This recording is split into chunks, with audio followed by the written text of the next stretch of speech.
My cheating husband has a child with another woman and wants us to be one big family, only I refuse for that to be my future. I found out months ago that my husband had cheated on me, and his excuse was that he was tired of only being intimate with me in order to have a kid, even though he's the one that wants one. We talked through it, and after a while I decided to forgive him as he promised it wouldn't happen again. I've had multiple treatments since then so I can get pregnant, and now that I am, it has only gone downhill from there. I have been struggling with hemorrhages and told my birth would be incredibly high risk. My husband has cared about none of this and has only pushed himself further away from me since the pregnancy announcement. For a while now I have been caring for his sick mother, who has hip surgery and is in almost constant pain. He has been making my life extremely difficult. He'll take our one car just to go out bar hopping or whatever with his friends and leave me stranded at his mother's. He claims he needs the car more than me and will just drop me off at her place and disappear for hours. A few days ago, his mom tried going to the bathroom on her own, and she slipped and hurt herself. I tried calling my husband as we had no transportation and his mother doesn't have insurance, so I didn't want to call an ambulance, but of course he didn't pick up. I ended up getting a neighbor to help us by driving us both to the nearest hospital. She ended up needing to be admitted, and hours had gone by with no word from my husband. Eventually, my brother-in-law showed up to check on his mom and make sure everything was okay. I asked if he knew where my husband was because I was getting worried. He avoided eye contact and said it wasn't for him to say. I was confused, and I asked him to tell me if he knew something. That's when he came clean and told me my husband was at his other kid's gender reveal party. I was stunned and just looked at him like he was crazy. He went on to explain that when my husband cheated on me a few months ago, the woman ended up getting pregnant. Apparently, my husband has been providing for her, and they were doing a gender reveal party today to celebrate everything. He told me that his entire family knew, including his mother, and they had been keeping it from me. So I didn't freak out. I was furious. I couldn't believe that I had been practically killing myself taking care of a woman who kept this big of a secret from me that I was carrying my husband's child that was literally killing me, all because he told me he wanted a kid more than anything in the world. I was disgusted and called for an Uber to take me home. When? When my husband finally got home, I expected him to be apologizing to me, and I was prepared to reject all of it. Only instead, he came storming and furious, accusing me of abandoning his mother in her time of need.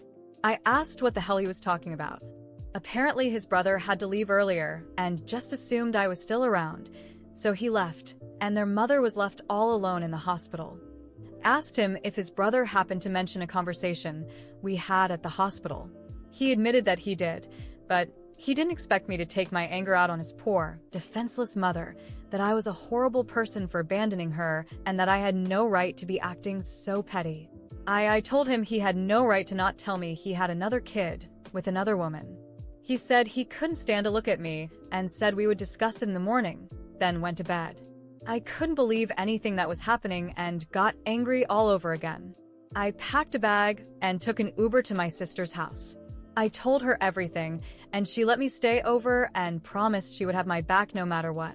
The next day, my husband kept calling and calling, demanding that I contact him so we could have a very important conversation.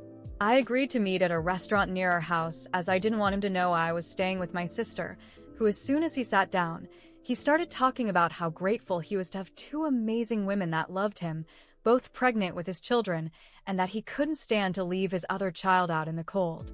He told me he decided it would be best if we became a polygyny household. That way we could all be one big happy family. I just laughed in his face.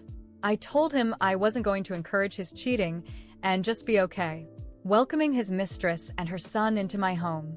He said it was his home too, and he had every right to bring home whomever he wanted. I told him he was crazy and I wasn't okay with his plan in the slightest. He told me I'd better learn to be okay with it, as this was something he had decided for me. I told him no and got up to leave.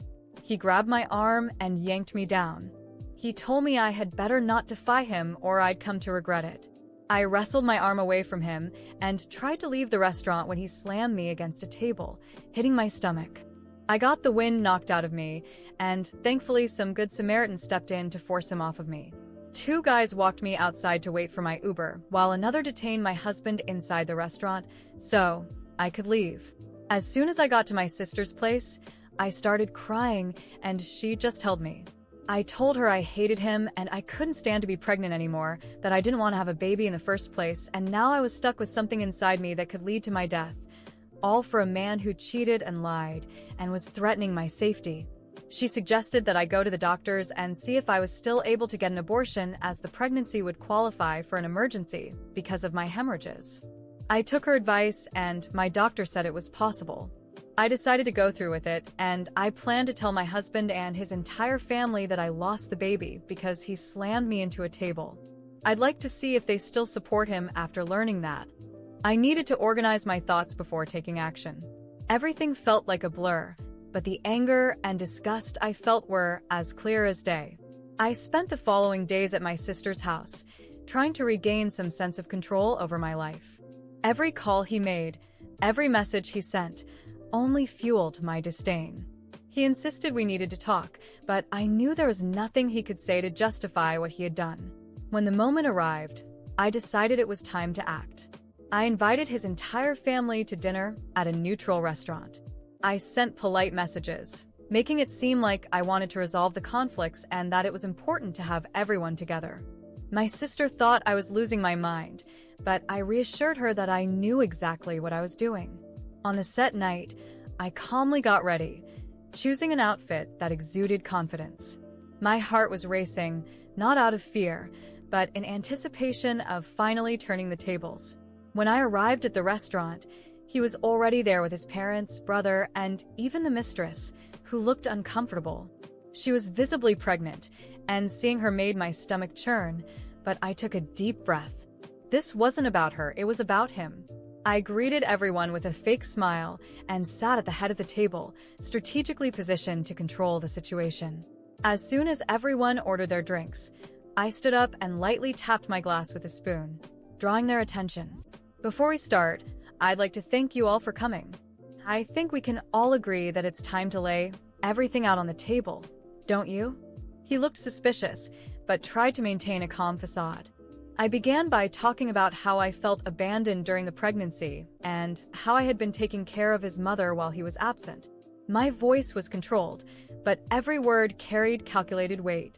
Then, without warning, I dropped the bomb. I lost the baby. I paused, letting the words sink in. And do you know why? Because the man I was supposed to call my husband slammed me against a table. The silence was deafening. I could see the shocked faces, the wide eyes of his mother, and the tense expressions of the others. He tried to interrupt, but I raised my hand. I'm not done. This wasn't an isolated incident. It was the culmination of months of betrayal, abandonment, and lies. And now, he wants to turn this into a polygamous household where we all pretend everything is fine while he continues to live his life as he pleases. His mother started crying, and his brother tried to intervene. But I continued. You all knew. Every single one of you knew about his child with another woman, about the affair, and yet you let me care for her, ignoring everything I was going through. You have no idea what it cost me. He tried to defend himself, saying I was exaggerating, that losing the baby was an accident, but I was ready for that. I pulled out an envelope containing the doctor's documents confirming my health condition and the risks the pregnancy posed. I handed it to his mother, who turned pale as she read. It's all here. Proof that he knew the risks and still treated me like garbage. This is the man you're defending. The mistress tried to say something, but I cut her off with a look. You're as much a victim as I was. He used you just like he used me. The difference is now you know who he really is. He was red with rage, but couldn't do anything. I calmly stood up, grabbed my bag, and left them all there, shocked and silent.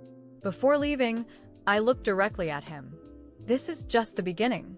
Enjoy it while you can, because I won't stop until you pay for everything. I returned to my sister's house that night, feeling a mix of relief and determination. I knew the battle was far from over. He still had allies, and I would need to be smart to face him. But for the first time in a long time, I felt like I was in control again. As I looked out at the city through the window, I thought of all the ways to expose more of his lies, destroy the illusions he had built, and ensure that no one else would fall victim to him. This was far from over. He still didn't know who he was messing with. After that night at the restaurant, I returned to my sister's house with a clear plan. I had already started the game, but I knew there was still much to do to ensure he paid for everything. My sister, though worried, supported me in every decision. It was time to take this to the end without looking back. The next day, I began preparing my next move. I called a lawyer and explained the situation in detail. He was horrified by what he heard, especially about the physical and emotional abuse I endured, and assured me we had more than enough material to build a solid divorce case. The goal wasn't just to protect my future, but to ensure he didn't walk away unscathed. While the legal process began, I decided it was time to confront his family directly. They thought they could continue ignoring the chaos he had caused, but I wouldn't allow it. One afternoon, while he was out, probably with his mistress, I went to his mother's house, bringing my sister along as a witness. I knew she wouldn't be able to deny the facts with someone else present. When we arrived, his mother was sitting in the living room with his brother and father. The atmosphere turned tense the moment I walked in. His mother tried to start with that fake sympathy she always used, but I cut her off. "Don't worry, I'm not here to pretend everything's fine. I'm here to set things straight. You knew everything, didn't you? You knew about the affair, the child, and yet you let me take care of you, using me like some kind of emotional maid." She went pale and started stammering, but I continued. "Don't come at me with excuses. You knew what he was doing, and you still chose to cover for him. What was your excuse? That he's your son? That you didn't want to see the family fall apart? Well, guess what? It already has. And you had a hand in it." His brother tried to intervene, saying it wasn't fair to blame his mother, but my sister immediately jumped in. "Not fair? And what was fair to my sister? You all stood by while she was lied to, manipulated, and used. What kind of family does that?" His father, who had been silent until then, finally spoke. "It wasn't our intention to hurt you. We just wanted to protect the grandchild you were expecting." I laughed, but it was a bitter laugh. "Protect? You didn't protect anyone but him. And guess what? There's no grandchild anymore. I lost the baby, and he's the reason why." He slammed me against a table during an argument. "Do you still think he's someone worth protecting?" His mother started crying, but I had no empathy left to offer. This wasn't about her. It was about the weight I carried alone while everyone pretended everything was fine. I continued. "I'm divorcing him. I'm going to expose everything he did, every lie, every betrayal, every act of violence. You all have a choice. Keep pretending he's a good man or accept the truth and do something decent for once in your lives." I walked out without waiting for an answer. They could deal with their guilt however they wanted. That was no longer my problem. In the following days, things began moving quickly. My lawyer secured a restraining order against him, preventing him from coming near me or my sister. Additionally, we filed a divorce petition that included charges of abuse and emotional damages. But that wasn't all. I decided it was time to expose who he truly was to the rest of the world. I shared my story on social media, including details, without names, about how I had been betrayed, manipulated, and abused. The response was overwhelming. People who knew him began connecting the dots, and the story spread like wildfire. He, of course, tried to fight back. He claimed I was making everything up to ruin him, but the evidence was on my side. Text messages, photos, medical records, everything proved who he really was. The final blow came when the mistress also decided to walk away from him after realizing she was being used just like I had been. She publicly confirmed that he had lied to her about the situation and even about our marriage. When the dust finally began to settle, he was completely isolated. His family didn't come out unscathed either. His mother became seen as an enabler, someone who had covered up her son's actions, and his brother faced criticism for standing by and doing nothing. They tried to make amends with me, but I rejected every attempt at reconciliation. In court, the divorce was a spectacle. He tried to argue that I was to blame, that I was emotionally unstable, but my lawyer dismantled every lie with the evidence we had. In the end, the judge ruled in my favor, granting me not only the divorce, but also substantial financial compensation for the harm he caused me.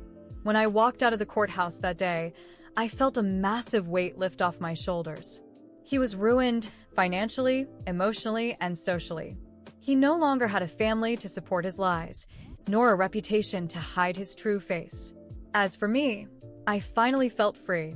With the compensation money, I started a new life far from that city and everyone who had been part of that nightmare.